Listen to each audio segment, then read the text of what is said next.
Restaurant કે પછી hotel જેવો એકદમ પરફેક્ટ ક્રિસ્પી અને કડક મસાલા પાપડ ઘરે કેવી રીતે બનાવી શકાય એની રેસિપી આજે હું તમારી સાથે શેર કરીશ. જો તમારો મસાલા પાપડ બનાવ્યા પછી એકદમ સોગી કે પછી ઢીલો થઈ જતો હોય ને તો આ રેસિપી એકવાર જરૂરથી ટ્રાય કરજો. હેલો ફ્રેન્ડ્સ, હું છું પ્રાચી અને આપ સૌનું સ્વાગત છે મારા ચેનલ પર.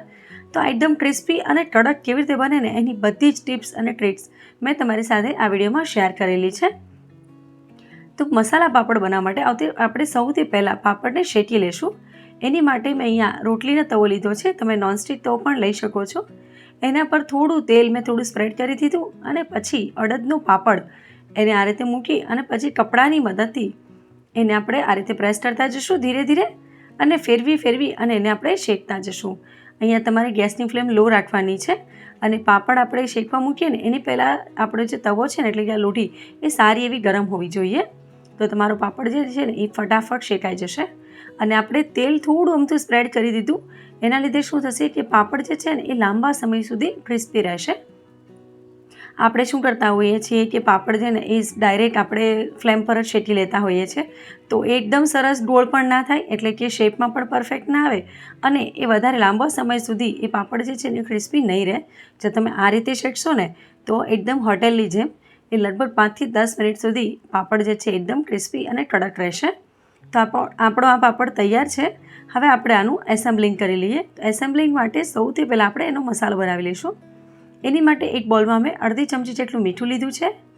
આપણે એમાં એડ કરીશું અડધી ચમચી શેકેલા જીરાનું પાવડર, અડધી ચમચી જેટલું આપણે લાલ મરચું લઈ લઈશું અને એની સાથે જ આપણે થોડો 1/4 ટીસ્પૂન જેટલો આપણે લઈશું બ્લેક પેપર અને પછી બધી જ સામગ્રીને સારી રીતે મિક્સ કરી દઈશું.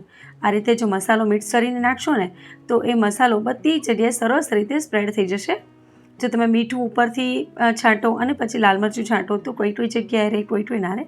એટલે એની માટે આ રીતે મસાલો પહેલેથી બનાવી લેવો.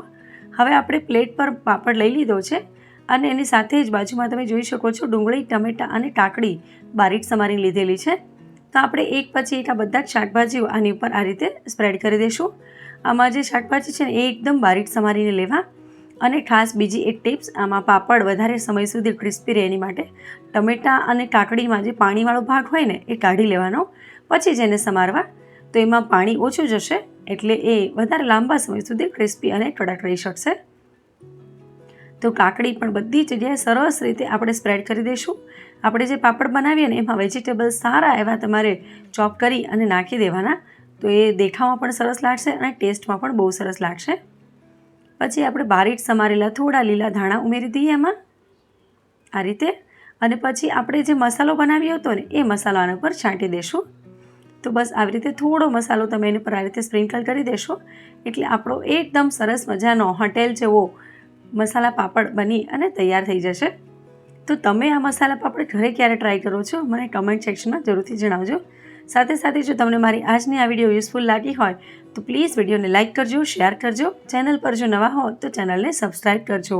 સબસ્ક્રાઈબ કરવું એ તમારા માટે એકદમ ફ્રી છે, પણ સબસ્ક્રાઈબ કરશો તો મને એનાથી મોટિવેશન મળશે તમારી સાથે નવી રેસિપીઝની વિડીયો શેર કરવાનું. તો ચાલો દોસ્તો, મળીએ એક બહુ સરસ મજાની નવી રેસિપી સાથે. ત્યાં સુધી ગુડ બાય.